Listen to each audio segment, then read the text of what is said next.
Hello दोस्तों, आपका Yogesh academy में स्वागत है। फाइनली इंजीनियरिंग का कैप राउंड 1 का अलॉटमेंट डिक्लेयर हो चुका है। तो जिन्होंने अभी तक नहीं चेक किया, जाके चेक कर लो। आपको वीडियो के डिस्क्रिप्शन में लिंक मिल जाएगी, वहां से जाके आप अपना चेक कर सकते हो आपको कौन सा कॉलेज अलॉट हुआ है। एंड प्लीज कमेंट करके बता देना आपको जो भी कॉलेज अलॉट हुआ है, जो भी ब्रांच अलॉट हुई है, ताकि आपको कमेंट सेक्शन में आपके क्लासमेट मिल जाए। और जिनको यहाँ पे कॉलेज अलॉट नहीं हुआ तो आपको पैनिक होने की जरूरत नहीं है। आप डायरेक्ट कैप 2 और कैप 3 के लिए जा सकते हो। अगर आपको मतलब कॉलेज की लिस्ट बनाने नहीं आता है तो आप पर्सनल काउंसलिंग के लिए भी इनरोल कर सकते हो। आपको वीडियो के डिस्क्रिप्शन में लिंक मिल जाएगी, वहां से आप इनरोल कर सकते हो। और जिनको भी यहाँ पे कॉलेज अलॉट हुआ है, प्लीज कमेंट करके बता देना। तो कॉलेज अलॉटमेंट के बाद यहाँ पे बहुत सारे लोगों को डाउट रहेगा। आज आपको कुछ भी नहीं करना है, आज सिर्फ आपका अलॉटमेंट डिक्लेयर हुआ है। आपको 16, 17, 18 ये 3 दिन मिला हुआ है। अगर आपको बेटरमेंट के लिए जाना है तो ये 3 दिन के बीच में आप बेटरमेंट के लिए अप्लाई कर सकते हो। या फिर अगर आपको सेल्फ रीच करना है, मतलब जो कैप 1 में कॉलेज अलॉट हुआ है उसमें एडमिशन लेना है, तो आपको इसी 3 दिन के बीच में अप्लाई करना पड़ेगा। और साथ ही में इसी 3 दिन के बीच में आपको कॉलेज विजिट करना पड़ेगा। जो भी आपके सारे डॉक्यूमेंट है, ओरिजिनल डॉक्यूमेंट उनके साथ में, प्लस जो भी आपकी कॉलेज की फीस है आपकी कैटेगरी के हिसाब से, उसके साथ में आपको कॉलेज जाना पड़ेगा अपने एडमिशन के लिए। अगर आप सेल्फ रीच करते हो तो आज आपको कुछ भी नहीं करना है, सीधा 16, 17, 18 तो ये 3 दिन के बीच में आपको वेबसाइट पे जाना है। वहां पे आपको दो ऑप्शन देखने मिल जाएगा, सेल्फ रीच का और बेटरमेंट का। अगर आपको कैप 2 और कैप 3 के लिए जाना है तो आप बेटरमेंट चूज कर सकते हो। या फिर अगर आपको सेम कॉलेज में एडमिशन लेना है जो कैप 1 में अलॉट हुआ है, तो आप सेल्फ रीच के लिए जा सकते हो। और यहाँ पे सीट एक्सेप्टेंस फीस लगने वाली है 1000 रुपीज सभी कैंडिडेट को जिनका कैप 1 में अलॉटमेंट हुआ है, चाहे वो बेटरमेंट के लिए जाए चाहे वो सेल्फ रीच करे। और जिनको कैप 1 में एक भी कॉलेज अलॉट नहीं हुआ तो उनको भी यहाँ पे कोई भी फीस पे करने की जरूरत नहीं है, वो डायरेक्ट कैप 2 के लिए जा सकते हैं। अगर कैप 2 या फिर कैप 3 में उन्हें कोई भी कॉलेज अलॉट होता है, तब उनको वहाँ पे 1000 रुपीज फीस पे करनी पड़ेगी। यहाँ पे सिर्फ एक ही टाइम पे फीस पे करना है। अगर आप यहाँ पे अभी पेमेंट करते हो और कैप 2 और कैप 3 के लिए जाते हो तो आपको बाकी जगह एक भी पेमेंट करने की जरूरत नहीं है। और जिसका यहाँ पे सेल्फ रीच करना चाहता है, और जो यहाँ पे सेल्फ रीच करना चाहता है, उसको यहाँ पे अभी 1000 रुपीज फीस पे करनी पड़ेगी। अभी मतलब आज नहीं, 16, 17, 18 ये 3 दिन के बीच में ही आपको सीट एक्सेप्टेंस फीस पे करनी पड़ेगी, अलॉटमेंट लेटर डाउनलोड करना पड़ेगा और आपको कॉलेज विजिट करना पड़ेगा। अगर आप ये 3 दिन के बीच में नहीं जाते हो तो आपका एडमिशन कैंसिल हो जाएगा। अगर आपका कोई भी डॉक्यूमेंट मिस है, अगर आपका कोई भी ओरिजिनल डॉक्यूमेंट नहीं है, तो भी आपका एडमिशन कैंसिल हो जाएगा। अगर आपने रिसिप्ट अपलोड किया है और अभी तक ओरिजिनल डॉक्यूमेंट नहीं आया है, तो आप कैप 2 और कैप 3 के लिए जाओ। मतलब थोड़ा आपको और टाइम मिल जाएगा, थोड़ा पैसे भी अरेंज कर लोगे कॉलेज की फीस के लिए, और साथ ही में आपको मतलब और टाइमिंग मिल जाएगा आपके डॉक्यूमेंट आने के लिए। क्योंकि अगर आपका कैप 3 तक डॉक्यूमेंट नहीं आता तो आपका डायरेक्ट एडमिशन वो कैंसिल कर देंगे कॉलेज वाले। तो इतना आपको टाइम मिलने वाला है। अगर आप कॉलेज जा रहे हो मतलब एडमिशन के लिए, तो जो आपने ऑनलाइन मतलब डॉक्यूमेंट अपलोड किए थे, हर एक डॉक्यूमेंट का original hard copy plus 2-3 xerox copy, साथ ही में आपका पासपोर्ट साइज फोटो वगैरह, ये सब आपको कॉलेज में लेके जाना है। साथ में अलॉटमेंट लेटर डाउनलोड कर लेना।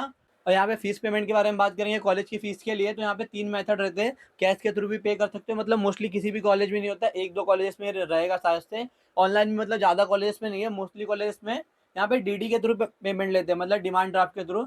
उसका नेम आपको कॉलेज की वेबसाइट पे मिल जाएगा, या फिर जो आपका अलॉटमेंट लेटर है उसमें कोऑर्डिनेट का नंबर दिया गया है, जैसे कि आप यहाँ पे देख सकते हो। आपको मतलब जो भी कॉलेज अलॉट हुआ है उसका यहाँ पे कॉलेज का कोऑर्डिनेटर का नंबर दिया रहेगा। तो उनसे आप कॉल करके पूछ सकते हो मतलब कौन कौन से डॉक्यूमेंट एडमिशन प्रोसेस के लिए लगने वाले हैं, और टोटल फीस क्या आपकी कैटेगरी के हिसाब से, और डीडी किस नाम से बनाना है, वो सब आप डिटेल उनसे ले सकते हो। या फिर उनकी ऑफिशियल वेबसाइट पे जा सकते हो कॉलेज की, वहाँ पे आपको सारी डिटेल देखने मिल जाएगी। तो 16, 17, 18 ये 3 दिन के बीच में आपको कॉलेज विजिट करना है, अगर आप यहाँ पे सेल्फ रीच करते हो। ठीक है, अगर आप बेटरमेंट के लिए जाते हो तो सिंपली आपको वेबसाइट पे जाके आपको बेटरमेंट के ऑप्शन पे क्लिक करना है और आपका जो भी सीट एक्सेप्टेंस फीस है वो पे करना है। डायरेक्ट आप कैप 2 के लिए चले जाओगे। यहाँ पे कॉलेज विजिट करने की जरूरत नहीं है। जितने भी बेटरमेंट वाले स्टूडेंट है किसी को भी कॉलेज विजिट करने की जरूरत नहीं है। जो स्टूडेंट यहाँ पे सिर्फ सेल्फ रीच करते हैं कॉलेज में एडमिशन के लिए, उन्हें सिर्फ कॉलेज में जाना है एडमिशन के लिए। बाकी अगर जो डायरेक्ट कैप 3 के लिए जाना चाहता है कैप 3 तक, उनको कैप 3 के टाइम पे यहाँ पे कॉलेज जाना है अपनी फीस पेमेंट के लिए। 3 दिन मिला हुआ है, 16, 17, 18। कैप 2 के बाद भी सेम आपको 3 दिन मिलेगा, कैप 3 के बाद भी सेम आपको 3 दिन मिलेगा। तो उसी 3 दिन के बीच में आपको कॉलेज जाना होता है आपका एडमिशन कराने के लिए। सारे डॉक्यूमेंट प्लस आपकी कैटेगरी जो भी फीस है वो। अगर आपको फाइनेंशियल कोई भी मतलब प्रॉब्लम वगैरह है, फीस आप एक ही बार में पे नहीं कर सकते हो, तो आप कॉलेज में लेटर वगैरह दो, उनसे बातचीत करो, तो खुद बता देंगे मतलब इंस्टॉलमेंट में कैसे आप पे कर सकते हो। या फिर अगर आपको बैंक लोन वगैरह लेना है, क्योंकि आपके पास अलॉटमेंट लेटर हो जाएगा, फीस रिसिप्ट के लिए आपको थोड़ा तो अमाउंट उनको देना पड़ेगा। जब भी आपके पास फीस रिसिप्ट भी आ जाएगा और अलॉटमेंट लेटर भी आ जाएगा, तभी आप मतलब बैंक लोन के लिए अप्लाई कर सकते हो। अगर आपको अभी भी कुछ भी डाउट रहेगा तो प्लीज़ कमेंट करके बता देना। और जिनको यहाँ पे कैप राउंड 1 में कॉलेज अलॉट नहीं हुआ है, तो आप पैनिक मत होना। अगर आपको कॉलेज की लिस्ट बनाने नहीं आती है तो आप पर्सनल काउंसलिंग ले सकते हो, जिसकी लिंक आपको वीडियो के डिस्क्रिप्शन में मिल जाएगी। तो आप वहाँ से जाके इनरोल कर सकते हो। आपको परफेक्ट मतलब आपके परसेंटाइल के हिसाब से आपको कॉलेज की लिस्ट मिल जाएगी। क्योंकि अब आप कॉलेज की लिस्ट में बिल्कुल भी गलती मत करना, क्योंकि अभी लास्ट के सिर्फ 2 राउंड बचे हुए हैं और ऑलरेडी मतलब यहाँ पे सीट मतलब धीरे-धीरे फुल होते जाती है, मतलब चांसेस कम होते जाते हैं। मतलब हर कोई यहाँ पे अप्लाई कर सकता है कैप 2 कैप 3 के लिए, अगर जिनका कैप 1 में यहाँ पे कॉलेज अलॉट हुआ है, क्योंकि कैप 1 में तो ऑलरेडी आपको कॉलेज अलॉट हो चुका है। अभी कैप 2 और कैप 3 में इससे भी बेटर कॉलेजेस मिलने के चांसेस हैं। अगर पर्सनल ओपिनियन दूँ तो आप सभी को यहाँ पे कैप 3 तक जाना चाहिए, ताकि आपको और अच्छी ब्रांच और अच्छा कॉलेज आपको मिल सके। जैसे आपका अलॉटमेंट डिक्लेयर हो जाता है, उसके बाद मतलब कैटेगरी से रिलेटेड बहुत सारे स्टूडेंट को डाउट आता है, क्योंकि बहुत सारे ऐसे कॉलेजेस होते हैं जिनमें मतलब कैटेगरी की सीट वैकेंट होती है। जैसे ओपन कैटेगरी सीट वैकेंट रहेगी या फिर एससी/एसटी कैटेगरी सीट वैकेंट रहेगी। और आप अगर कोई भी कैटेगरी से बिलॉन्ग करते हो, अगर आपको वो सीट मिलती है, तो आपको जो भी फीस पे करनी पड़ेगी, अपनी कैटेगरी के हिसाब से फीस पे करनी पड़ेगी। जैसे आप एग्जांपल के तौर पे यहाँ पे देख सकते हो, अगर आप यहाँ पे जनरल मतलब जेंट्स ओबीसी कैटेगरी से बिलॉन्ग करते हो और आपको बाई चांस यहाँ पे लेडीज ओबीसी की सीट मिलती है, या फिर कोई कॉलेज में माइनॉरिटी की सीट मिलती है, या फिर एसटी कैटेगरी सीट मिलती है, या फिर ओपन कैटेगरी सीट मिलती है, या फिर एनटी कैटेगरी सीट मिलती है, या फिर कोई भी मतलब कैटेगरी सीट मिलती है, पीडब्ल्यूडी कैटेगरी की सीट मिलती है, या फिर आपका डिफेंस कोटा की सीट मिलती है, तो आपको जो आपकी जो भी कैटेगरी है उसके हिसाब से आपको यहाँ पे फीस पे करनी पड़ेगी। और यहाँ पे एक और डाउट आता है, जैसे कि आप देख सकते हो, अगर आप यहाँ पे ओबीसी एसटी एसटी कोई भी कैटेगरी से बिलोंग करते हो और बाई चांस अगर आपको कोई भी कॉलेज में माइनॉरिटी की सीट मिलती है, तो भी आपको अपनी कैटेगरी के हिसाब से फीस पे करनी पड़ेगी। अगर आपको जेडबल की सीट मिलती है, तो भी आपको जो भी आपकी कैटेगरी है उसके हिसाब से आपको फीस पे करनी पड़ेगी।